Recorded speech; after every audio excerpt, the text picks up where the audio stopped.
Okay, we're going to go ahead and begin our first panel of the day, Space Traffic Management and Space Situational Awareness Sharing, Partnering for a Safe Space Environment. To moderate this panel, we are pleased to welcome back a great friend of the conference, Colonel Sarah Mountin. Colonel Mountin is the Staff Judge Advocate at Space Operations Command West and the Combined Force Space Component Command, both located at Vandenberg Space Force Base, California. Colonel Mountin has served as a base level staff judge advocate, a deployed staff judge advocate, and legal counsel at 2 combatant commands. She is also deployed to both Afghanistan and Iraq during her career. Over to you, Colonel Mountin. Thank you very much.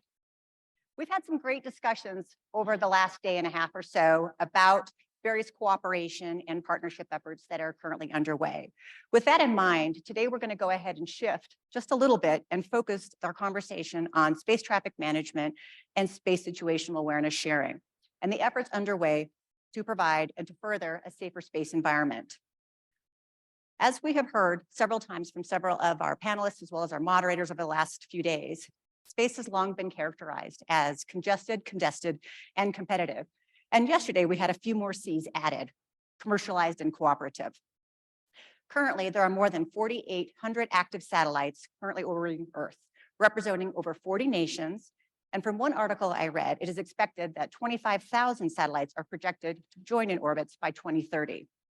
This number reflects spacefaring entities that are testing the limits of their own space exploration programs, aiming to do things like launch space tourism programs and send humans to space within the decade, as well as increasing government and military activity in cislunar space to explore and use advantageous orbital regimes.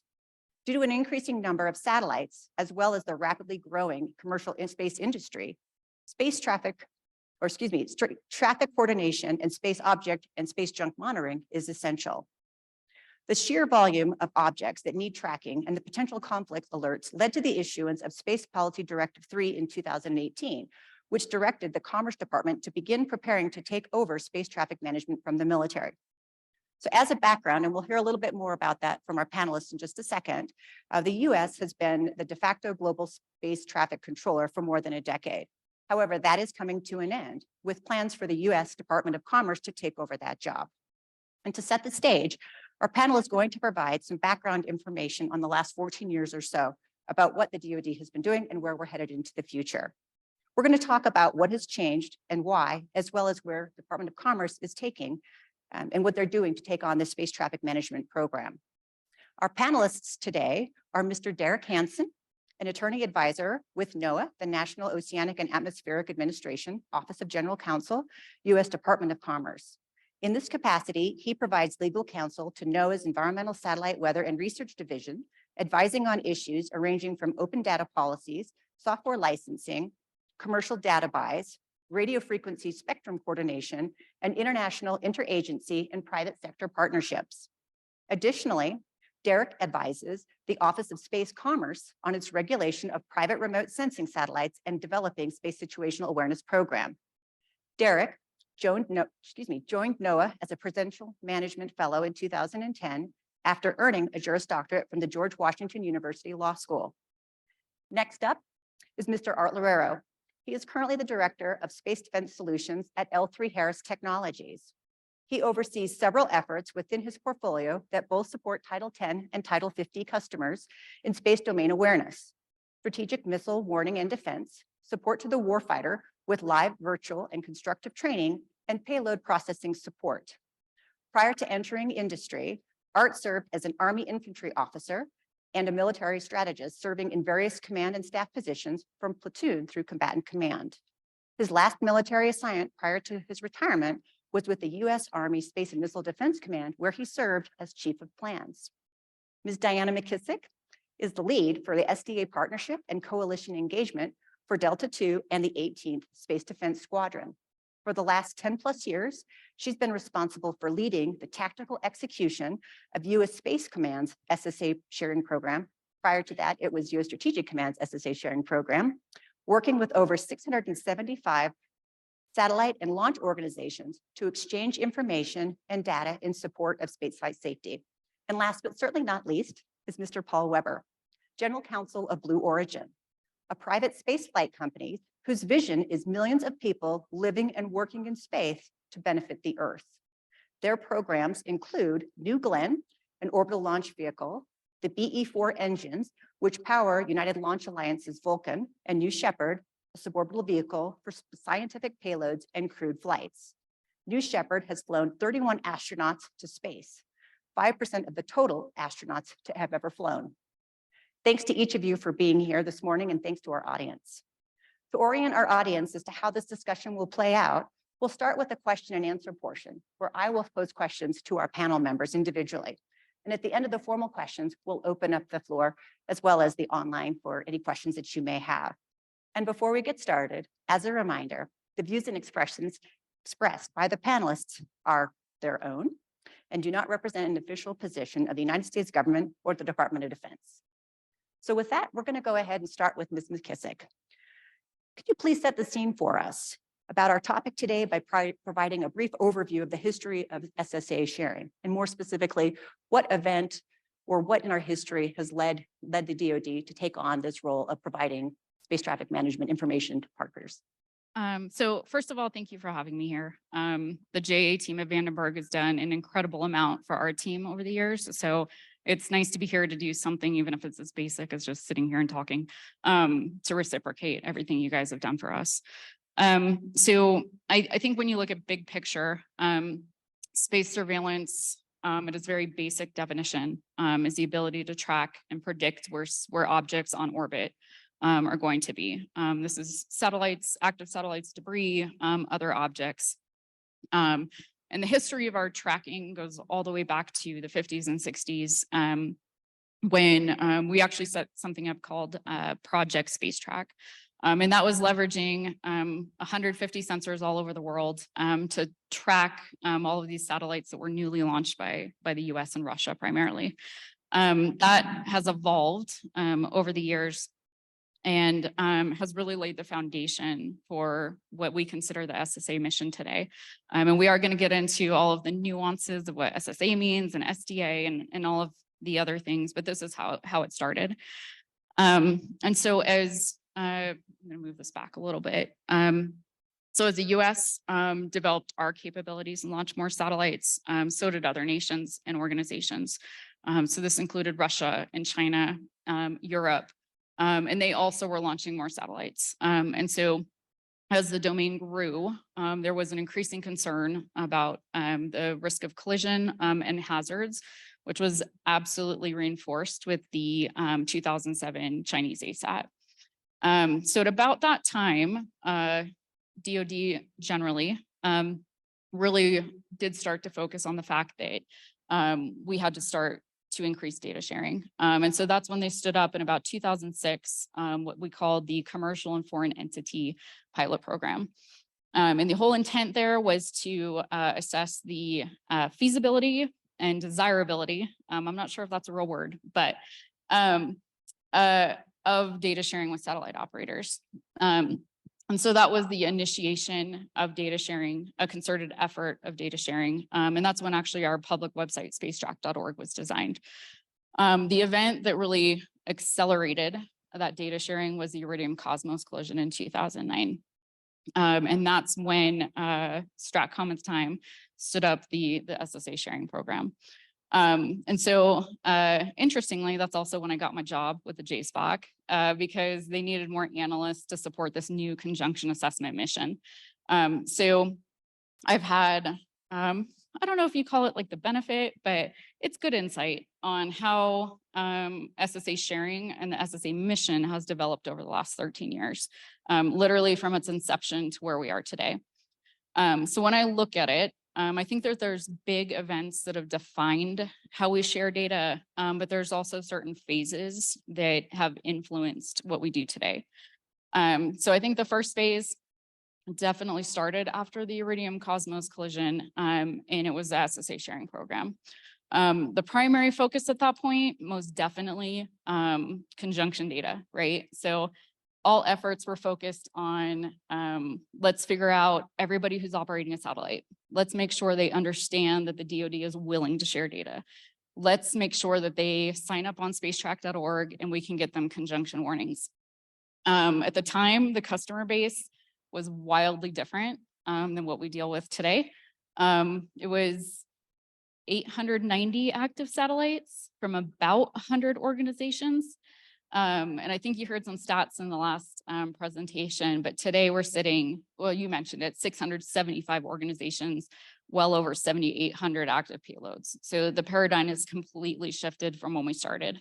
And at the time, most of those operators were government, whether they were US or foreign government, or they were what I call our legacy commercial partners. So Intelsat, Iridium, at the time, Digital Globe. I would categorize them as not challenging partners. So that was, I think, the paradigm for about 3 years. Very focused just on like, let's just not have another collision so we don't have to worry about that threat to the domain. The next phase, 2013-ish, is what I like to refer to as the small sat revolution.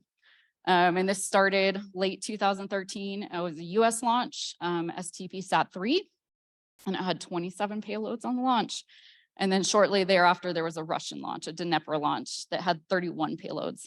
And at the time, it was record breaking, right? We had never dealt with this many payloads on a single launch before.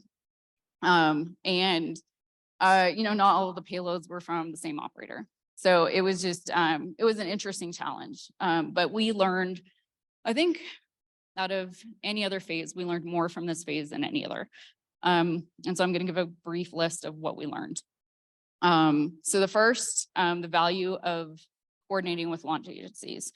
I think a lot of the coordination we talk about, we focus on satellite operators, but actually working with launch entities and understanding how they're going to launch and when they're going to launch, absolutely critical to accurate data for SSA. The next thing we realized was the value of coordinating with owner operators after launch. So if you're familiar with small sats, generally CubeSats, which is a brilliant concept in the sense that they design these satellites so that we could track them. But because they're a form factor, they all look the same. So very challenging once they get on orbit. We can track them very well, but to actually understand which satellite is which satellite, very challenging. And so that's where it became critical to actually work with the satellite operators to figure out which was which. That's something that we didn't really do prior to this phase. And then I think the third thing we learned was how to leverage partnerships to get data we wouldn't otherwise get. So you can imagine that Russia is not necessarily forthcoming with their launch plans. But because we had relationships with many of the operators on that launch, they gave us enough data that we could actually track that launch as if it were a cooperative launch. So that's when we really realized that we could leverage relationships to get more information. And then the fourth thing, which I think is pervasive throughout, is early engagement. So I think before that point, we were very reactive to how we supported entities. But through this, we realized that the more we talked to space actors prior to their executing missions, we could actually plan more to support them appropriately. And I think this sounds like we're trying to just help them, but it was really helping us. So anytime we have a mission that we don't understand or we can't plan for, that's extra burden on us. So the value of early engagement is that we can actually plan for all of this, this growth and these nuances in the space domain. So the third phase, and I bet you guys all expect this to come, is the rise of mega constellations. Some could argue this is also just the rise of commercial capability, but in mid-2019, SpaceX and Starlink massively changed the way we do space operations. And so we had been communicating with SpaceX actually for quite a few years prior to their first launch, but in hindsight, I don't think there's anything we could have done to 100% understand the impacts that mission cadence was going to have on our operations. And it wasn't just the number of satellites on orbit. It was also just how frequently they launched, the way they launched, the way they did orbit raising, their deorbit cadence, all of these things. But I think the takeaway from that was that we learned an incredible amount on how to leverage data from partners. And so now more than ever, we're integrating their data, using it to inform our mission, and then providing that benefit back to them. At the same time, you have a lot of commercial capability developing. So commercial entities like Exoanalytics building their own sensors to generate that data and sell it. And then also service providers who are taking data from a multitude of sources and doing their own analysis, generating products and selling those. So I really do think we're kind of in a new era where the DoD is not the ultimate source of data. And I think that's a good thing. That's a great thing. But I'd be remiss if I didn't mention that I think the common thread through all of these phases is the fact that while we're dealing with all of this change in cooperative operators, we're also dealing with an increasingly contested environment. And so that started with the Chinese ASAT, went all the way to the Russian ASAT in 2021, and there's a multitude of events in between. But now what I really see is the DoD needs to take a step away from this mission, even though I am the hugest advocate that the data we get from our partners is critical to our mission operations, and really transition this to a civil entity who can give it, I would say, due diligence while we start to focus on protect and defend. Thank you. Before we go and start talking about what that transition is, I think it's important that maybe we take a little step back and provide a little bit more information about SSA sharing or space traffic management sharing or space flight safety sharing, understanding some definitions, which we'll get to in a second, so we can understand how those terms might differ. But maybe, Diana, if you wouldn't mind just giving us a little bit of information about how the 18th SDS does its job on a day-to-day basis. Like, what's the tactical ins and outs of data sharing currently? Yeah, so the foundation of everything we do is our space surveillance network. It's about 30 sensors, radar and optical, combination of ground-based and space-based. And I will say that the vast majority are owned and operated by USSPACECOM. We are making a concerted effort to integrate commercial data or data from partner nations, but it's an ongoing effort. So all of that data comes into the 18th, and actually our sister squadron, the 19th, who's located on the East Coast, we're on the West Coast. And we use this data to do what we call database management. And historically, you've probably heard it referred to as catalog maintenance, but we're really trying to differentiate what that means from database management. And so the catalog you can basically consider, there's a satellite and it gets assigned a number, a common name, an international designator, where it launched, when it launched, and then some orbital parameters that can change over time. But once that's entered into the catalog, it's a rather static entry. The database is actually the data that underlies that catalog. So for any given object, based on our data, we could say it's right here. But the EUSST might say that based on our data, we think it's actually here. So you can have a common catalog, but many different databases that underlie that catalog. So we do both of those for the DoD. But essentially, we bring all this data in, put it in the database, and then we use it to derive or generate a number of space products. And we share those across really the US government space enterprise. But then a great byproduct of that is that we can share those products through the SSA sharing program.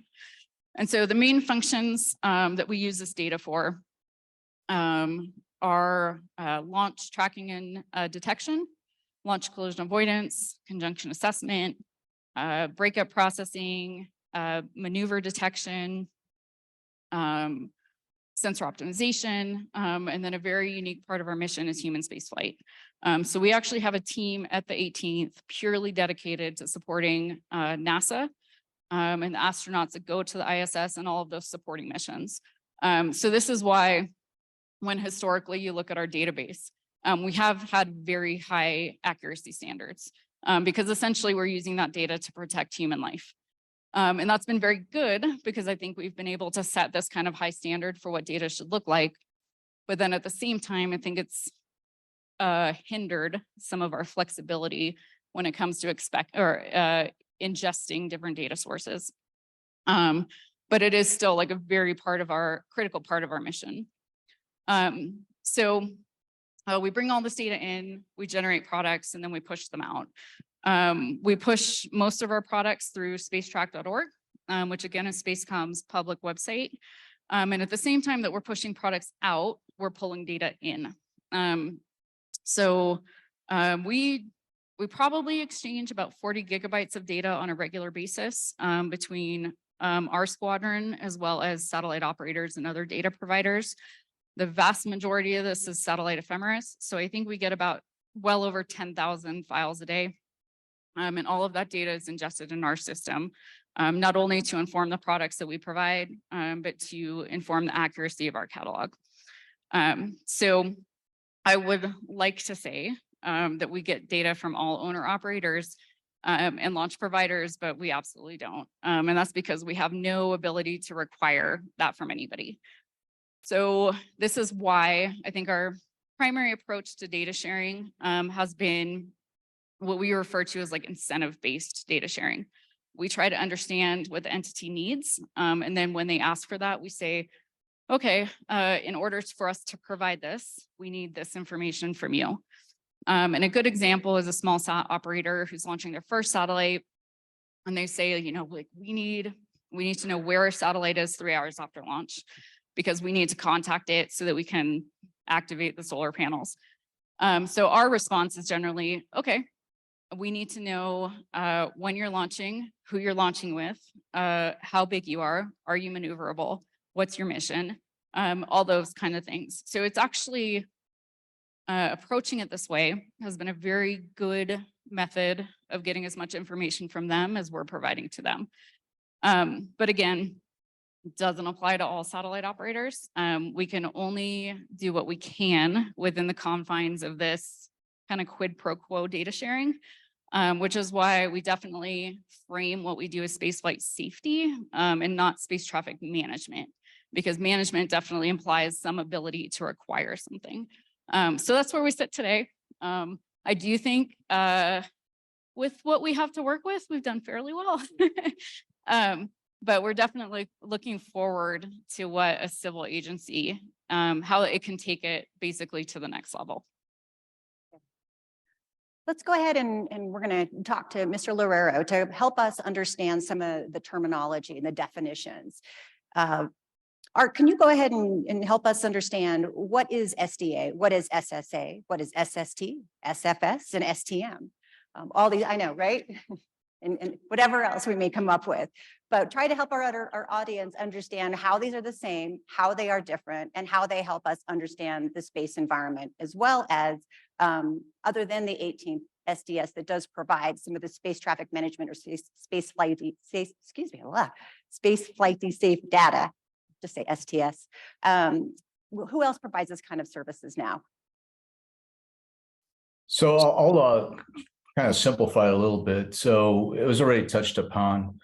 The space environment is no longer a benign environment. So when you look at these different terms, you know, the alphabet soup that you just listed, it's really the difference between when it was a benign environment to when it became non-benign, a warfighting domain, if you will. And General Shaw put out a memo a few years back that kind of defined what SDA is, which is, in addition to SSA, it's now characterizing what the object is, determining what the intent of the object is, because you just don't know, right? And it's because of it being a warfighting environment. I mean, we always kind of understood that at some point space was going to be congested, and that's because of the competitive nature of space and all of the commercial providers that are coming online. It became contested when, you know, when you look at how you define contested, which there is really no formal definition of it that I know of, it's that a lot of the space systems have dual use. And when a space system has dual use, whether it's for comms or ISR or what have you, it can be used for national security space and you know, like what we're seeing over the war in Ukraine, where you've got commercial providers who have assets in space and they're facilitating you know, the Ukrainians to be able to use, you know, comms, for example, maintain data for their systems and ISR to detect. And so they're dual use. So automatically that thing could be contested. And and it's targetable. So now it becomes a legitimate target for an adversary and say, hey, look, you got your commercial industry is providing you space assets and resources, and you're applying it this way, not just in a civilian manner. So, I mean, a big difference between SDA and SSA is the difference between, you know, a peacetime domain to a war fighting domain. And, you know, after you've characterized and you look at what the intent, I mean, it's, you know, does the adversary have the capability? Yes. Do they have the intent? They've just demonstrated it with ASAT launches and other things. And so that's really the gist to it. It's beyond just space management. It's beyond just safety of flight, and it's even just beyond just conjunction assessment. Now it's a next level of complications where you do need to have a lot of tools that are AI ML enabled that help operations centers determine you know, what is happening in the space domain. And you know, Department of Commerce is getting ready to inherit a huge rucksack that's pretty heavy with responsibilities. And so it's not just as simple as, you know, space traffic management, for example.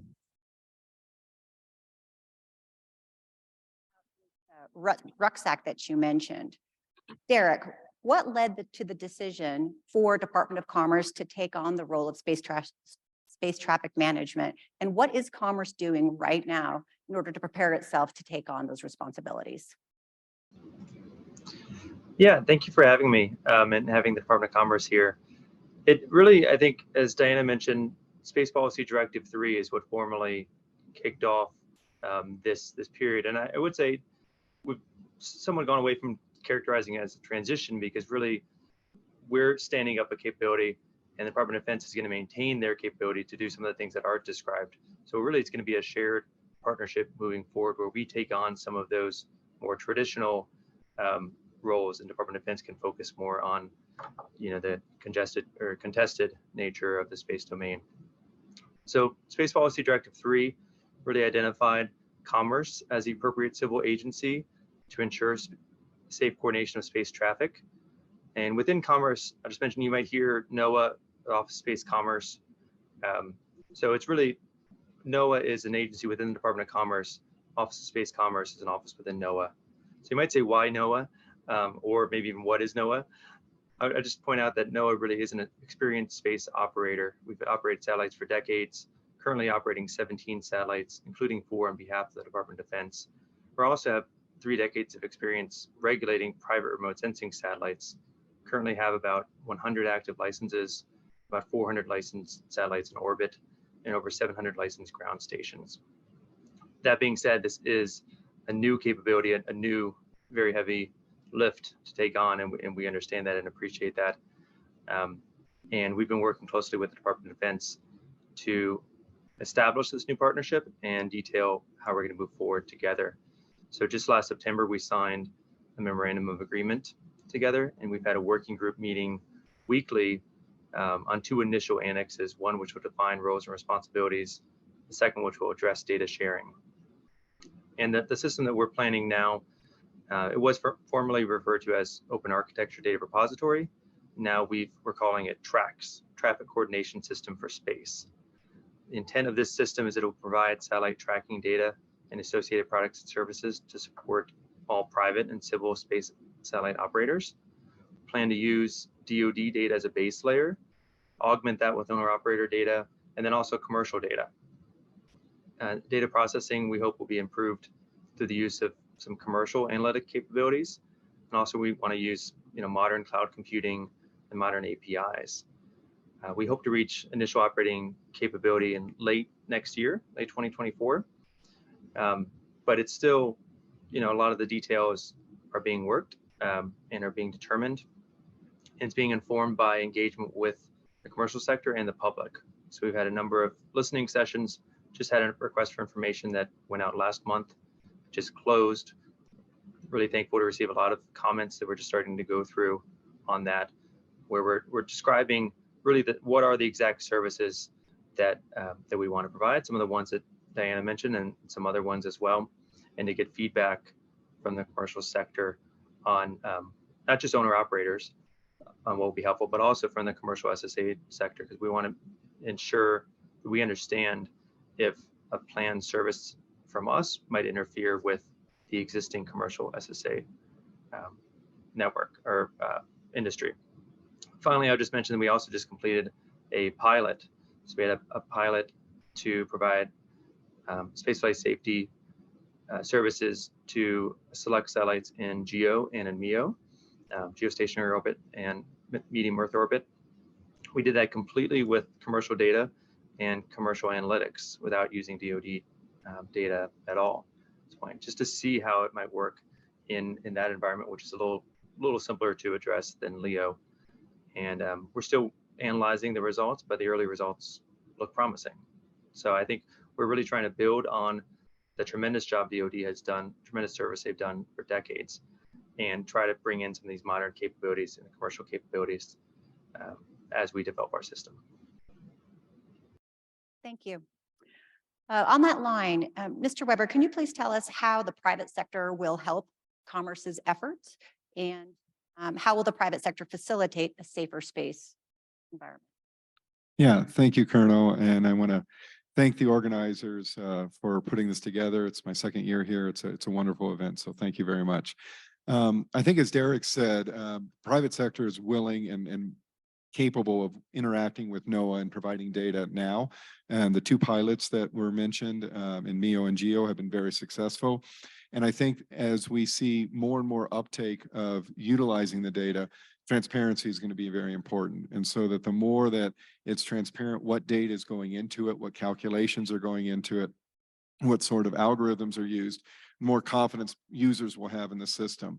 If users take an action based on the data coming out of the system, it could have economic consequences.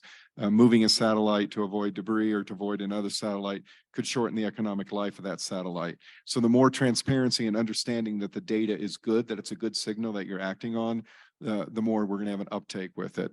As Derek mentioned, there's an RFI going out right now to understand sort of what the baseline capabilities are. And I believe there's another pilot being started at LEO. And then there's going to be other areas that we need to look at, cislunar and lunar and the like. I think also the private sector can drive innovation. There's been a lot of discussion about debris. There's a lot of private sector activity on debris removal, also on servicing satellites. Obviously, I don't have to tell this group that if you're able to approach a satellite for one purpose, it could have national security implications. So that gets mixed into it as well. But I think as the regulatory and policy regimes expand, the private sector will drive innovation in those areas. I'm not sure we mentioned it, but DOC's vision is to provide this basic service for free. But certainly there's going to be maybe some enhanced services that commercial would provide. As a commercial partner, do you believe that there's a market there? I believe there is. I think it's too early to tell, but once we have a good definition of what the basic service is, and the RFI that went out in January is seeking to establish that, and it's a set understood activity, then I think you'll see commercial actors building on that. And so we see a lot of examples in that already. So, you know, GPS is a standard service provided by the government, and yet most of our applications that we use as we're driving the car or otherwise are commercial applications using that data. So I think there will be people who identify markets and find applications that they can put around that data. Similarly, we also see people who are taking satellite imagery from both private and public sources and doing things with it. So you take people who are taking Landsat imagery on forest fires and saying, okay, what can we learn from this fire to prevent future fires or to help with the recovery of a fire? So I think you'll see that kind of model as well.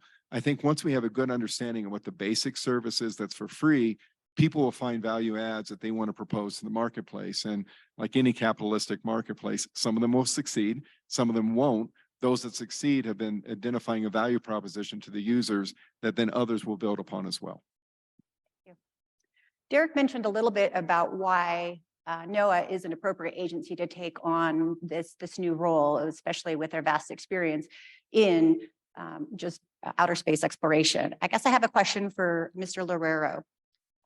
Is Commerce really the best agency to handle civil space traffic management responsibilities? Because for a long time, there was a discussion that maybe this should have been taken on by the FAA. Yeah, it's kind of interesting. If you use the analogy of a maritime domain and you look at our Earth orbits of Leo, Mio, Hio, and Geo as kind of the littorals of a maritime domain, I would say why wasn't Department of Transportation considered?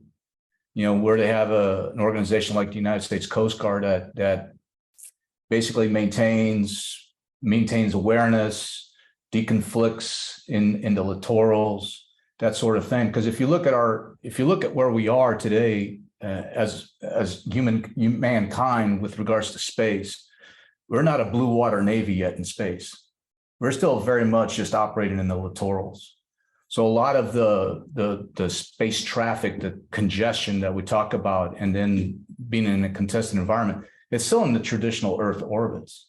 So you got a department like like Department of Transportation and an organization like the Coast Guard who've got decades and decades of experience and CONOPS and methodologies, and there's regulations already out there and international law that you apply towards that. One can say, well, take the lessons learned from that domain, transfer it over to the space domain, and it really kind of behaves in a similar fashion despite the physics, right? I mean, commerce is a great choice too. I mean, we do a lot of commerce using space assets. I mean, GPS was one asset that was mentioned, and a lot of it is data flow and information. I mean, that's part of commerce is information flow. But we're talking about managing the flight of satellites and ensuring that they don't have collisions, and what if they hit debris and then there's this effect that can cause even more debris and that sort of thing, and that's more of a domain awareness. And then now let's now add the fact that not everybody's operating in the space domain with good intent, right? And so now you're bringing in a defense component to it, right? And so that's kind of what I mentioned earlier. Is like it's a huge mission that DOC is about to inherit, and the goodness is that they can take a lot of lessons learned from the Space Force and the SpaceCom with what's happening out in CSPOC, what's happening out at the National Space Defense Center, to include with the commercial partners and industry partners that have been supporting those missions for those two organizations for years now.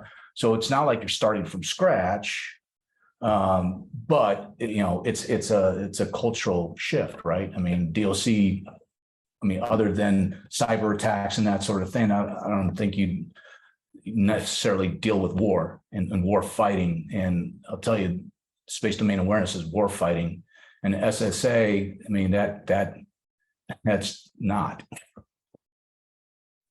Thank you. On day one, General Dickinson talked about the excitement that he's looking forward to as we begin to be able to focus more on SDA and less STM. Diana, can you tell us a little bit about what role DoD will have for providing SSA data services? And for example, who will notify a commercial spacecraft owner and operator of a pending threat to a satellite? Like, what happens after this transfer of primary day-to-day space traffic management takes place? So I'm going to preface this answer with the fact that we are working very closely right now with the Department of Commerce to write the annexes that accompany the memorandum agreement. So the two annexes cover data exchange and roles and responsibilities. So I think a lot of this is still being worked out. And I think that's because the Department of Commerce is still learning all the nuances of what we do, how we do it, maybe what we should be doing, or, kind of all of these different details. So the one thing that has been directed in SPD3 is that the DoD will maintain the authoritative space catalog. And this is, again, why definitions, I think, are very important, because we are also working through the definition of what the authoritative space catalog actually is. And I think at its very basic level, it's a satellite number and definitely the international designator. There's still debate as to what other components it requires. As you likely know, right now the DoD is the basis of UN registration requirements. That obviously goes up through interagency, but that's where it starts. So I think there's still a lot of conversation over what needs to be in the authoritative space catalog. And then the other extension of that discussion is what do you need in the authoritative space catalog for space traffic coordination? I think it's very easy to say that, like, if we just assign a number to a satellite and everybody agrees that that satellite is that number, we're good to go. But if you're going to actually coordinate data exchange, and we see this every day in normal ops, you need to know what satellite that is. So it's not good enough to say we're tracking it very well, but we don't know who owns it.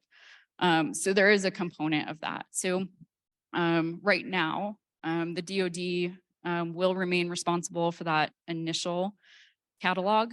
But then I think right now everything else is actually up for negotiation. I don't think the DoD is going to stop any of the functions that I mentioned earlier.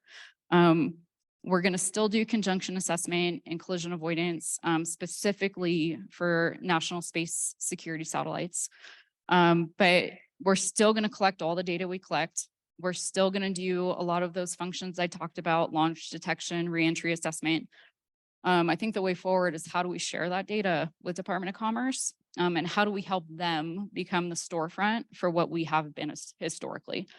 I don't know today how many resources that will alleviate from us, but I definitely think it will help us at least message the fact that we are focused on protect and defend. We're focused on our military mission, and we're doing everything we can to help commerce be successful at that civil, commercial, international function.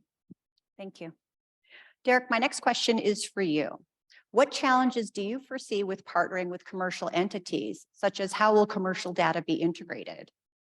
And as well as, will Commerce obtain their own data, test sensors, or just rebroadcast DoD data, or any other challenges that you might foresee?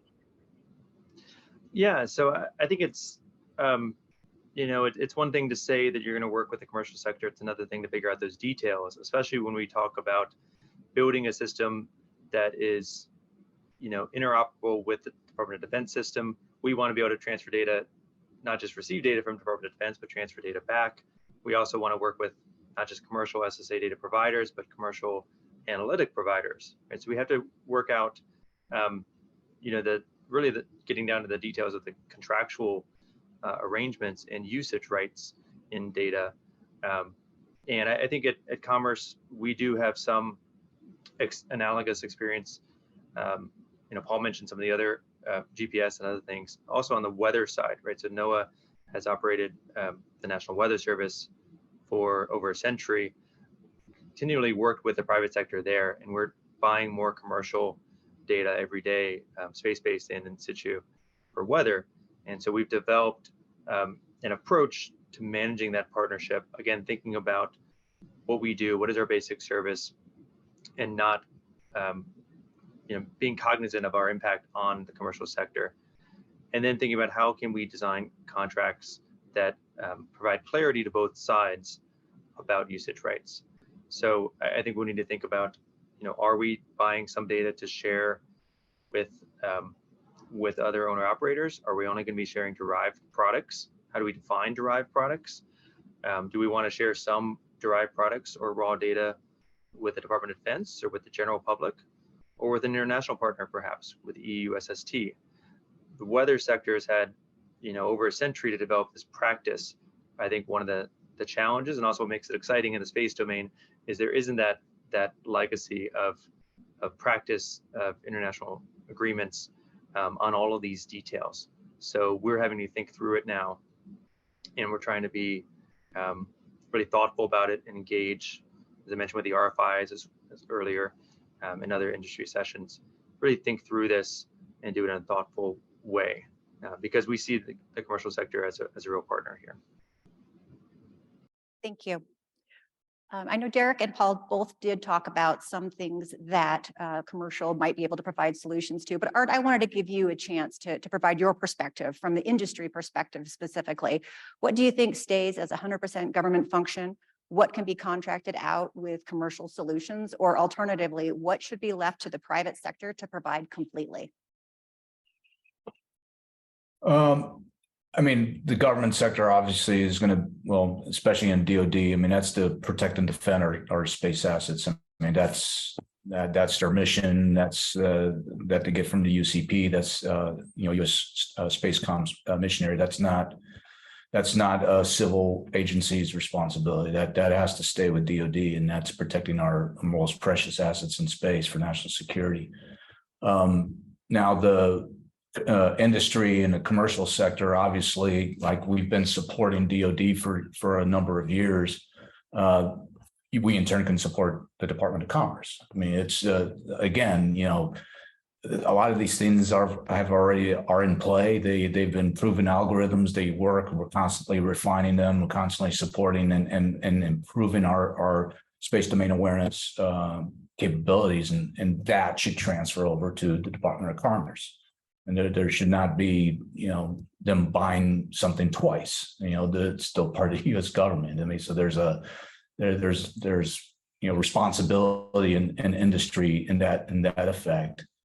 There are a lot of commercial providers will provide data based either through their own sensors, or they'll have a data as a service kind of methodology where they bring in data from different providers and they provide it as a service to an entity, and that's all fine. That's good for your basically maintaining the catalog and just making sure that everything is still where it needs to be. Of course, there has to be an oversight on the data quality. You can't just expect that all data provided by the commercial sector is accurate. So there has to be some kind of an assessment methodology like the JCO has out at the National Space Defense Center, that there's a way you validate that the data is accurate and good enough in order to render decisions on whether or not you need to do a maneuver or that sort of thing. But the way I see it is more eyes in the sky, the better. It's always good to have more entities kind of looking into space and providing the data that supports it. But again, not all data is good data. So you got to be able to ascertain what is accurate enough in order for you to achieve your mission. I think that in simplest terms, I think there's big two differences. One is for national security. I think that needs to be DoD, and they need to focus on that. The other was just for maintaining a catalog, communicating, that sort of thing. I think Derek kind of touched on it. I think the biggest challenge here is, how does the international community fit in this? Because it's not just what's over the United States, right? I mean, this is a global effort of cooperation, and those treaties need to be in place. Those agreements need to be in place, because again, the reality is not every spacefaring nation is a good actor. I mean, and we got to kind of acknowledge that. It's just a reality of things. Thank you. Paul, let's talk about some legal aspects surrounding SSA and STM. I mean, it's a legal conference, so I suppose we should probably, do that a little bit. What types of agreements are needed with space owners and operators?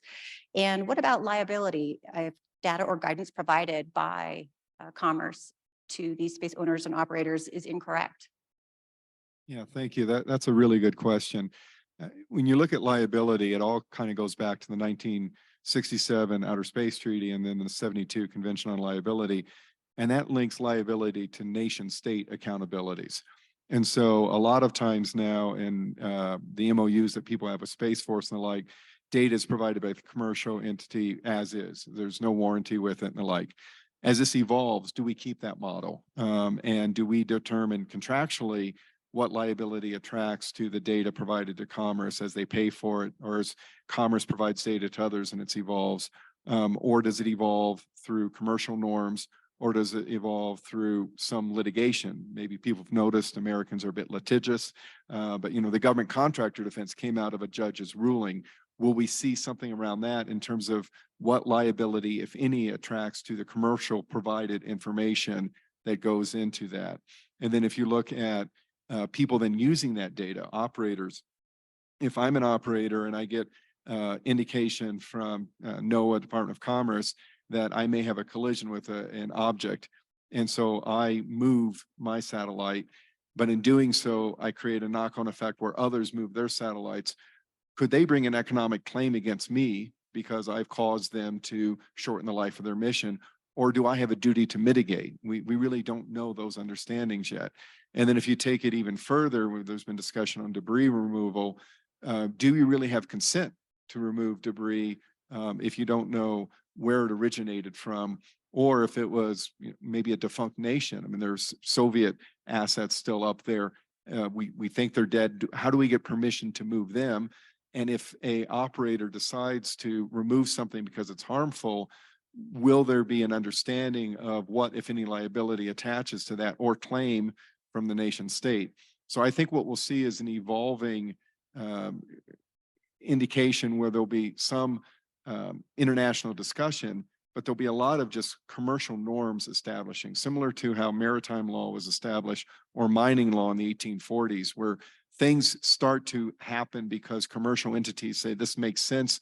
This is what I'm doing. I'm transparent. I'm going to communicate it to everyone. And there'll probably be developments related to liability that then take it down from the nation state actor to either contractual structures around what data is being fed into it, or just norms that establish, or judge-made law that says this is what attracts to that. So I think we don't fully understand the picture as to liability. Before we open up for questions, I just want to give each of our panelists just a few minutes to give us their view on where does SDA, SSA, STM need to go in the future. And Diana, I'll go ahead and start with you. Okay, so I'm going to break this down. SDA, SSA, from a DoD perspective, most definitely needs to transition from this whole of everything approach to really focusing on coalition partnerships, how we leverage commercial data for our national security mission, things like that. I will say that I don't think the SSA sharing mission has been a massive burden over time, but it has definitely detracted from our focus on partnering with the appropriate partners to actually progress the mission we should be focusing on. So that's where I think that part of the mission is going to go. When we can relieve our efforts on making, especially system improvements to accommodate all of this commercial growth and actually focus that on improving interoperability with our partners, I think that's definitely where we need to go. STM needs to go to a civil agency, hands down, especially if the management aspect is included in that. I also think that, overall, a civil agency has so much more capability to give this mission set what it deserves. Today, the DoD, when we say basic and emergency services, I might be actually overstating it. Like it is the bare minimum of data that really needs to be shared to prevent something catastrophic. And I think that the environment has progressed so far beyond that, that it really deserves an agency providing much more investment in how to make it safe, and also to the international aspect. How do we actually bring in our international partners appropriately? So I think those are my main points. Thank you. Derek, would you provide your views on where we need to head into the future? Sure. I think what we have to do, especially at Commerce, is to establish, a clear framework that understands the core government interests that we as a civil agency are charged with fulfilling, and build one that really is structured in a way that can grow with time as the space environment evolves and as capabilities of our partners and of the commercial sector evolve. We need to establish that. And then we need to nurture our partnerships with the commercial sector, with the Department of Defense. And then moving forward into I think that's all in the near term. In the medium term, I think we're really going to have to tackle some of those international aspects and maybe the management aspects.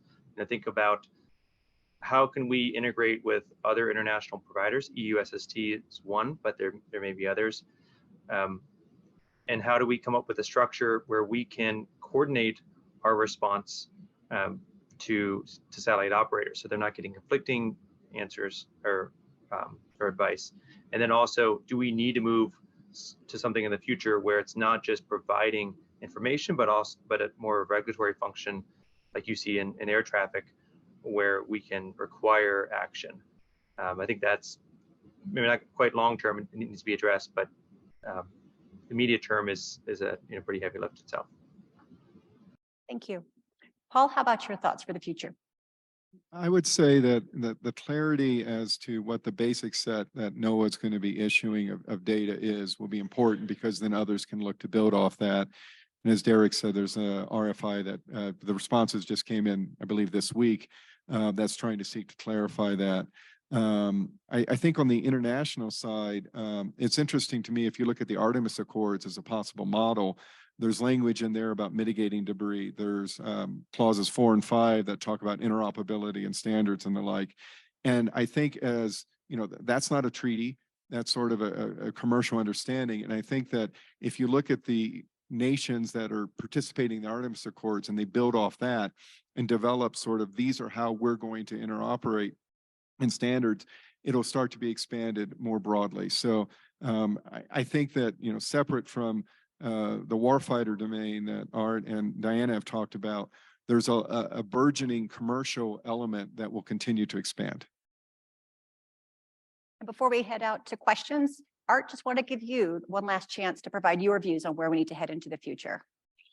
Yeah, I mean, it's already been touched upon. I mean, the international piece is extremely important. I mean, just like the Department of Defense and SPACECOM and the Space Force have built coalitions with partner nations and allies. I mean, the Department of Commerce is going to have to basically do the same with their peer groups and other nations as well that also are looking at the space traffic management mission set. I mean, so that there needs to be cooperation across borders, right? I mean, that's just the reality.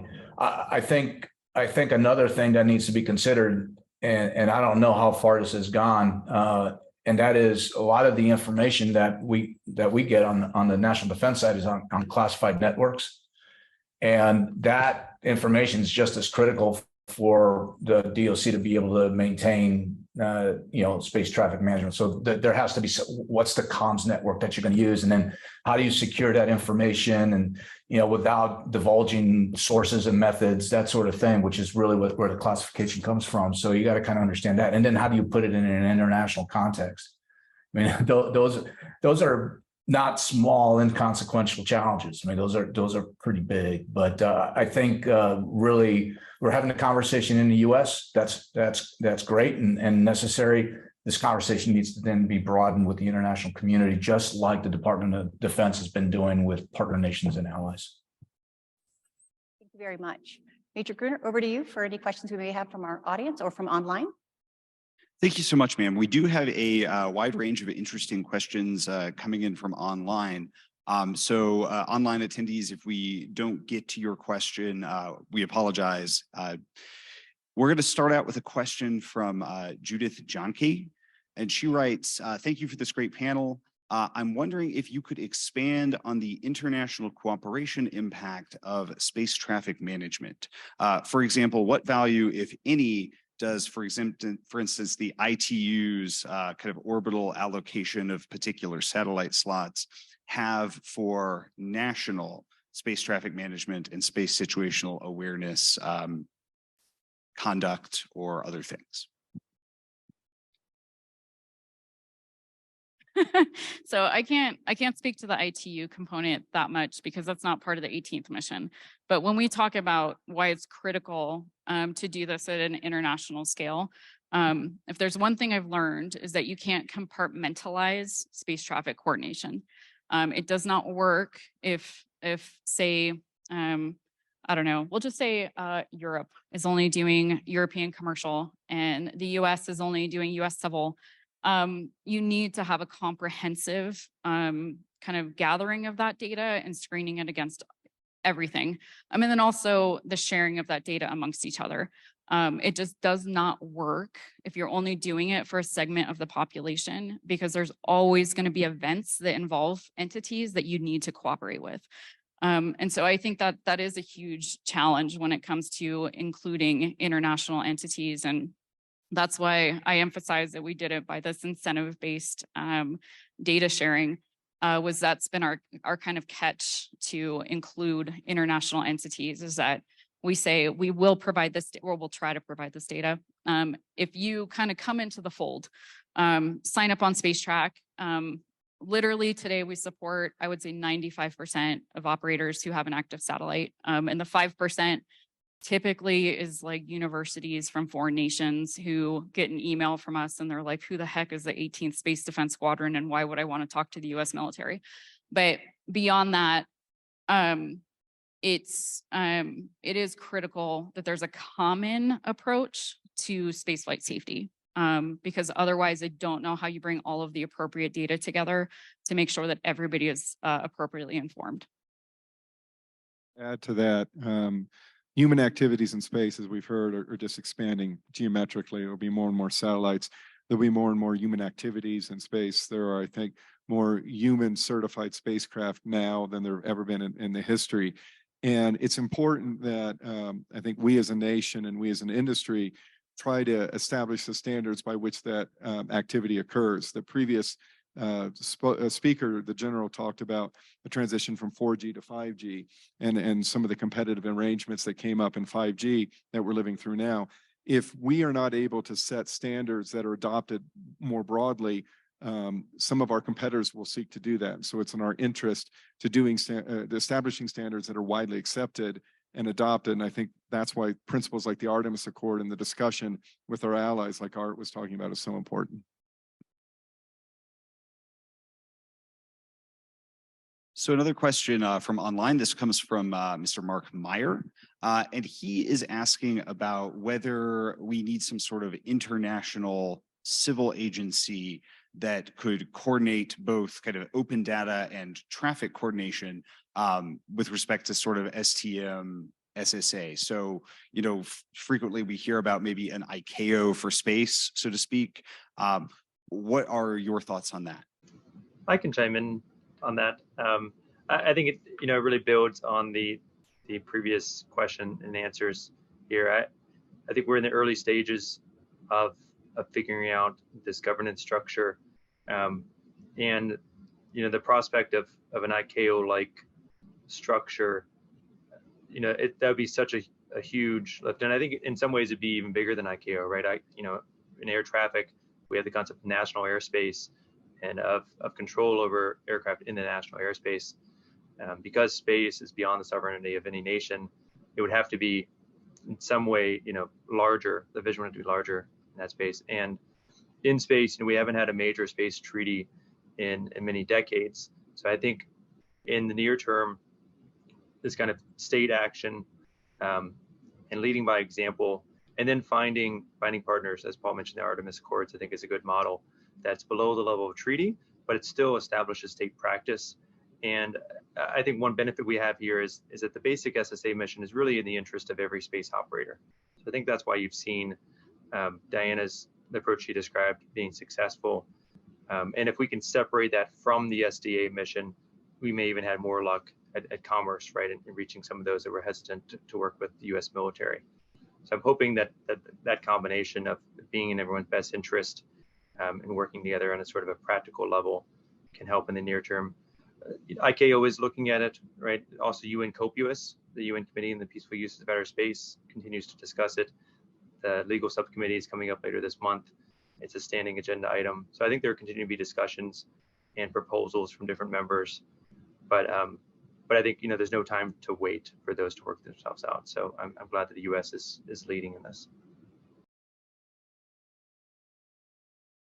And if I could add just one point, you know, it is of no one's interest worldwide to create a situation in space where you're denying its use, right? So I mean, it benefits no one, especially spacefaring nations. So it is absolutely important that we get to that point where there is an international cooperation of spacefaring nations to come up with standards and regulations and that sort of thing, because you know, if management doesn't have any teeth of enforcing, then you're not managing anything, right? You're sending out alerts and hoping that, you know, folks respond to them appropriately. So I do believe that we're going to get there. We're starting the conversation. This is evolving. And we're going to get there because, again, it's of no nation's best interest to create a situation in which they can't have peaceful access or safe access to space. It makes no sense. Sergeant Alex Hernandez, Fort Carson, OSGA. Thank you for your time today. First of all, panel members, this is a two-part question. So sir, feel free to cut me off for the second part if you need to. You have discussed and has been previously discussed about the threats that actors pose when it comes to both commercial as well as government. When it comes to our space assets, that also seems to be the case for our space management program. What I am curious about is what challenges for space management and space awareness we have had from the general hostility that space has on technology, and what you see we will need to do with our partners going forward in order to address those challenges when it comes to the space management programs going forward.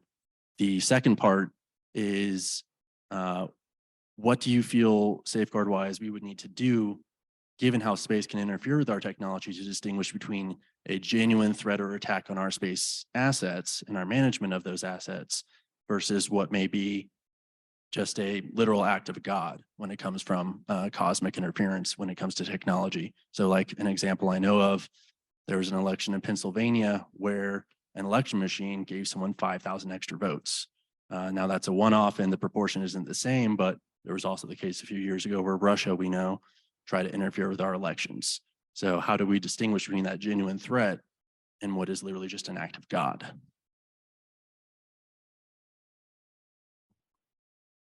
Well, it's kind of like the comment I made earlier that the cooperation between what we do on national space defense and what the Department of Commerce is going to do from a commercial perspective, that has to be very tight, right? So what you're bringing up is, what's left of boom, right? And that's indications and warnings. So that's when you bring your intel community in and say, hey, look, this is something that we're seeing, and we're looking. They got the capability, they have the intent, and it's indications and warnings, and that has to be somehow communicated to the Department of Commerce so that they know what they're seeing is not an act of God, but it's actually man-made, right? It's a deliberate action, so that informs it. DoD has to do that every day, not every day. That's kind of what it is, and that's going to be, I think, inherent in commerce as well, to be able to understand. It's one thing to observe something, it's another thing to understand why it's doing what it's doing, right?